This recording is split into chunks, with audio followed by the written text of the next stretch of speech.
Oh, good morning. Oh, should I rather say good afternoon? It's Saturday, 1st of August. It's 12:30.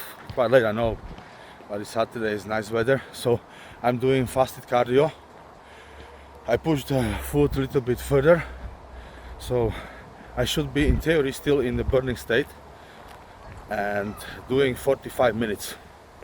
Then will be first meal of my day. 7 weeks out.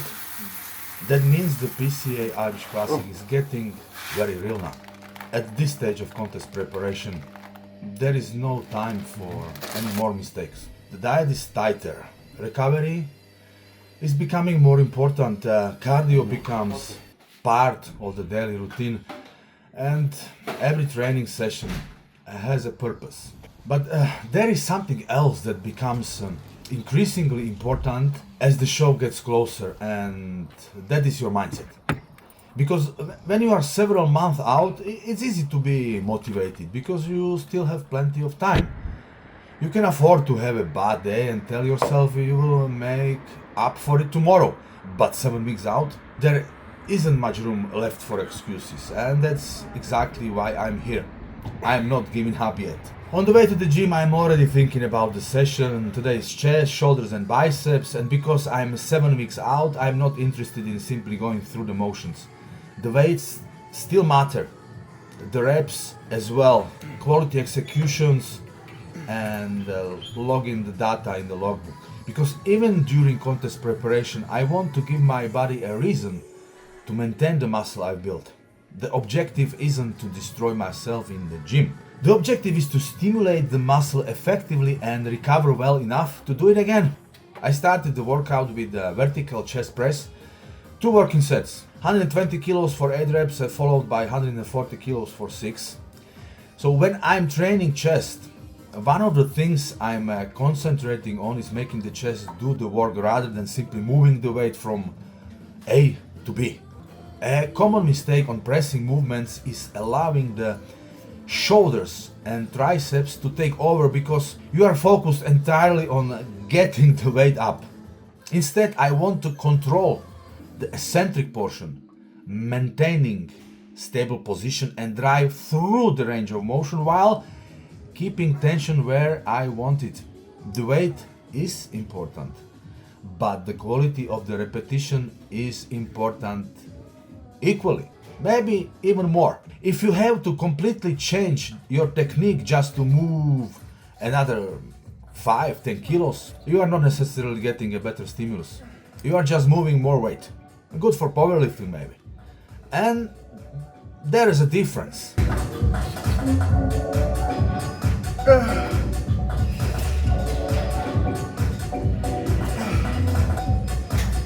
So next was the incline dumbbell press, 2 sets with 50 kilo dumbbells. 8 reps on the first set and 10 on the second. With dumbbell pressing, I like the freedom of movement that you get compared with the barbell. But that freedom also means you have to control the dumbbells. Don't let them crash down at the bottom. And also don't bounce them off your chest. And don't turn the exercise into some kind of half rep shoulder press. Control to descent. Get a good stretch through the chest and then drive the dumbbells back up. Especially when you are dieting, you don't need to make every set look dramatic. You need productive repetitions.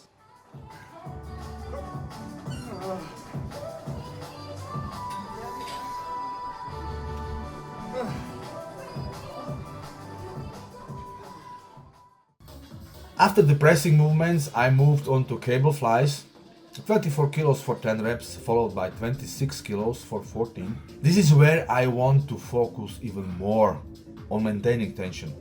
One of the advantages of cables is that they can provide resistance throughout a large portion of the movement. But again, don't turn it into a competition to see how much weight you can stack. A common mistake is using too much weight and turning a fly into like strange version of a press. If I can suggest, keep your elbows slightly bent, control the stretch and bring the arms together by contracting the chest rather than simply throwing the handles forward. And think about bringing your upper arms together, not just your hands, like you're trying to hug a very large woman. Okay? So that small change in focus can make a big difference in how the exercise feels. I finished the chest work with one set of low to high cable flies. Only 13 kilos for 15 reps. You don't need to go heavy. I like using this movement as a finishing exercise because I can focus on the upper portion of the chest and get plenty of controlled repetitions without needing extremely heavy weight. At this point, the chest has already done the heavy work, so I don't need any pressing movements. Now I am looking for quality contraction and controlled movement. That's the theme throughout my training. Stimulate. Don't just move the weight. Or as Haney said, stimulate, don't annihilate.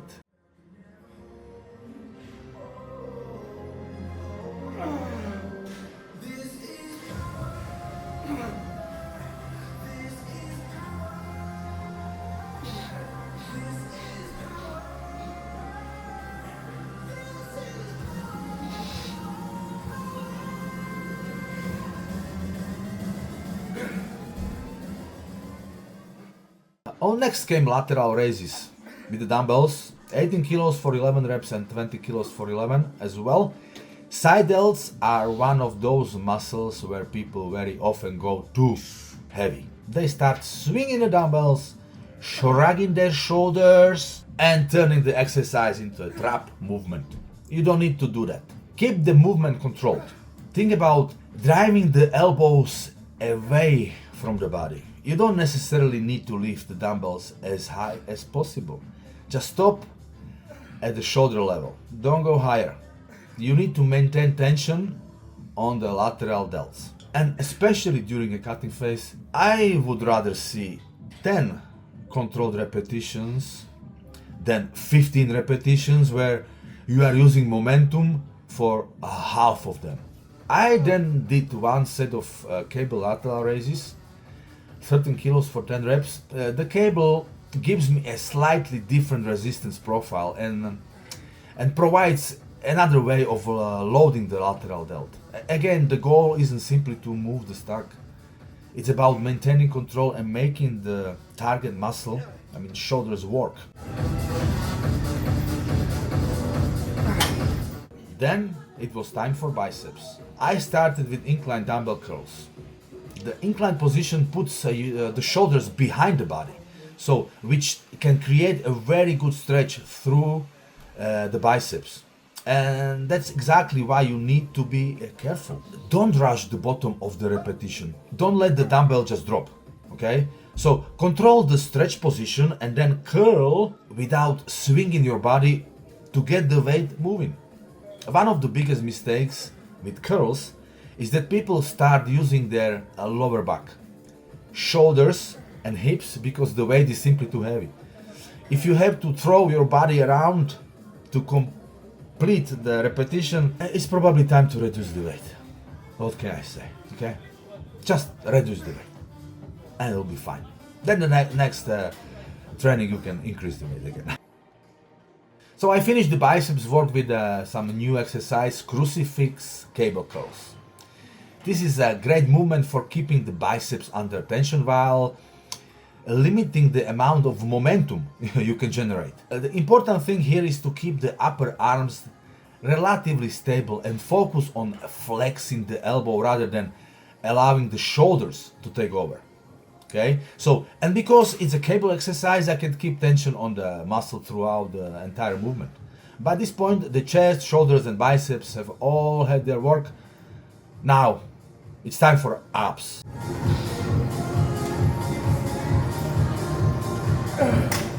I finished the resistance training with the leg raises and GHD, or glute ham developer sit-ups.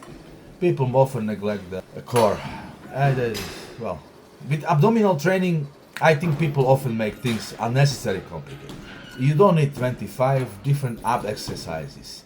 You need only two exercises for upper and lower. And one more, you need to do vacuum. That's it, you don't need anything else. You need movements you can perform consistently, progressively and with good control. On leg rises, I'm trying not to simply swing my leg. I'm focusing on controlling the movement and actually contracting the abdominal musculature. The same applies to GHD sit-ups. Control the range of motion and don't use momentum just to get through the reps. And finally, 30 minutes on the treadmill. My least favorite part of my training. At this stage of preparation, this is just another part of the job, to say. Weight training, I love, provides the stimulus to maintain muscle. Nutrition creates the conditions for fat loss. Cardio helps increase energy expenditure. And consistency ties everything together. None of these things works particularly well if you only do them when you feel motivated. So follow the plan. That's another session done. 7 weeks out, chest, shoulders, biceps, abs, and 30 minutes of cardio after workout. And at this point, I'm not going to pretend that contest preparation is easy. No, it's not. There are days when you are tired. There are days when you are hungry. There will be days when your body just doesn't look the way you want it to. So, also there will be days when your training isn't as good as you would like. And when you are an old man like me, over 50, recovery becomes something you have to take seriously. I'm not 25 anymore, going from the bar to the gym, okay? Not anymore. But that's also part of why I'm doing this. I want to prove something to myself. That getting older doesn't mean you have to stop improving. It doesn't mean you have to accept losing muscle. And also, it doesn't mean you have to stop challenging yourself. You are never too old. As long as you breathe, you can still set an ambitious goal. You can still train relatively hard. It depends on your limitations. And you can still build an impressive physique. Trust me, you can do it. You don't know how, but trust me, you can. Ask for help. I'm here to help.